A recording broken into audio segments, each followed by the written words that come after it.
Existen muchísimos esfuerzos actualmente para poder lograr la meta de 2030, que es la eliminación de la enfermedad de Chagas como problema de salud pública a través del control de la transmisión materno-infantil. Es una enfermedad que está sobre todo determinada socialmente. La enfermedad de Chagas es un tema complejo porque hay varios modos de transmisión y diferentes estadios de la enfermedad. En el caso del Chagas, estamos trabajando para hacer mejor el diagnóstico, prevención y salud comunitaria.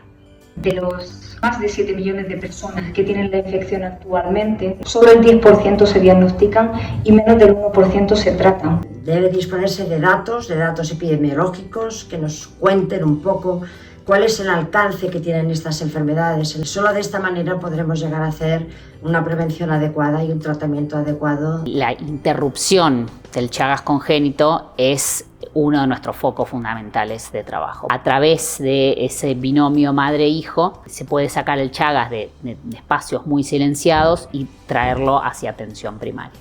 Si tratamos de forma temprana, evitamos el daño orgánico que en el casi 40% de las personas puede producir esta infección.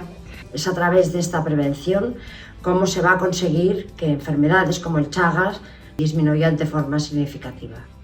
Chagas tiene que ir a ser atendido por el sistema de salud y en atención primaria. A través de un diagnóstico correcto podremos proveer de un tratamiento adecuado y podremos evitar que esta enfermedad siga perjudicando a los afectados.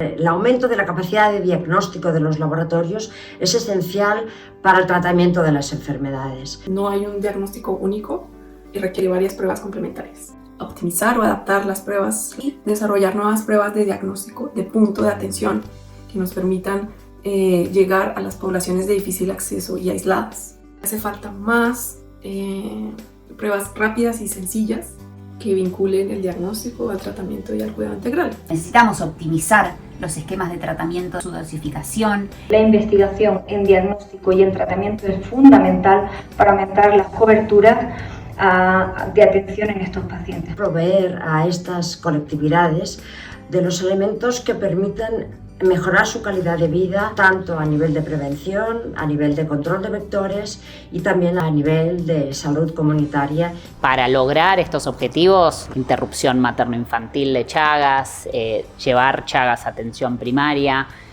unir Chagas con otros esfuerzos de atención integral, tenemos que trabajar en coalición. No solo es posible y realista soñar en una atención mejor para la infección por T. cruzi y la enfermedad de Chagas, sino que es algo a lo que ya estamos asistiendo.